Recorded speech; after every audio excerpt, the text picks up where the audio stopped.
आज हम 3 और ज्योतिर्लिंगों के बारे में जानेंगे। चौथा, पांचवा और छठा। चौथा, श्री ओमकारेश्वर ज्योतिर्लिंग और इसका महत्व। ये ज्योतिर्लिंग मध्य प्रदेश में पवित्र नर्मदा नदी के तट पर स्थित है। कथा अनुसार एक बार विंध्य पर्वत ने पार्थिव अर्चना के साथ भगवान शिव जी की 6 मास तक कठिन उपासना की। उनकी इस उपासना से प्रसन्न होकर भूत भावन शंकर जी वहाँ प्रकट हुए। उन्होंने विंध्य को उनके मन वांछित वर प्रदान किए।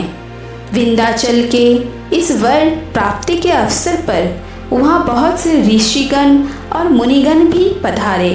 उनकी प्रार्थना पर शिव जी ने अपने ओमकारेश्वर नामक लिंग के 2 भाग किए। एक का नाम ओमकारेश्वर और दूसरे का नाम अमलेश्वर पड़ा। पांचवा, श्री केदारनाथ ज्योतिर्लिंग और इसका महत्व। ये ज्योतिर्लिंग पर्वतराज हिमालय की केदार नामक चोटी पर स्थित है।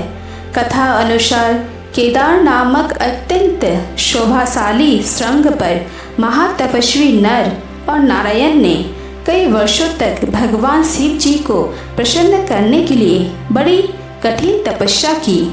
भगवान शिव जी उनकी कठिन साधना से प्रसन्न हुए। उन्होंने प्रत्यक्ष प्रकट होकर उन दोनों ऋषियों को दर्शन दिए। भगवान शिव जी ने उनसे वर मांगने के लिए कहा। भगवान शिव जी की ये बात सुनकर दोनों ऋषियों ने उनसे कहा, प्रभु, आप मनुष्य के कल्याण और उनके उद्धार के लिए अपने स्वरूप को यहाँ स्थापित करने की हमारी प्रार्थना अवश्य ही स्वीकार करें। उनकी प्रार्थना सुनकर भगवान शिव जी ने ज्योतिर्लिंग के रूप में वहाँ वास करना स्वीकार किया। छठा, श्री भीमेश्वर ज्योतिर्लिंग और इसका महत्व। ये ज्योतिर्लिंग महाराष्ट्र के सह्याद्री की पहाड़ी पर स्थित है।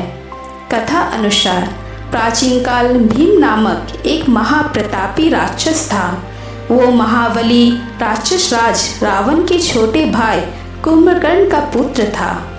उसने कामरूप के परम शिवभक्त राजा सुदीक्षण पर आक्रमण किया। उन्हें मंत्रियों और अनुचरों सहित बंदी बना लिया। इधर राक्षस भीम के बंदी गृह में पड़े हुए राजा सुदीक्षण ने भगवान शिव का ध्यान किया।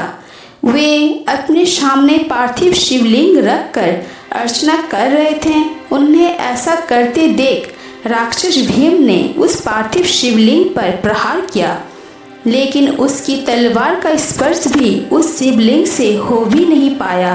तभी उसके भीतर से साक्षात शिव जी वहाँ पर प्रकट हो गए। उन्होंने अपने हुंकार मात्र से उस राक्षस को वहीं जलाकर भस्म कर दिया। भगवान शिव जी का ये अद्भुत कृत्य देखकर सारे ऋषि मुनि और देवगण वहाँ उनकी स्तुति करने लगे। उन लोगों ने भगवान शिव जी से प्रार्थना की, हे महादेव, आप लोग कल्याण अर्थ अब सदा यही निवास करें। भगवान शिव जी ने उनकी ये प्रार्थना स्वीकार कर ली। वहाँ वो ज्योतिर्लिंग के रूप में सदा के लिए निवास करने लगे। उनका ये ज्योतिर्लिंग भीमेश्वर के नाम से विख्यात हुआ।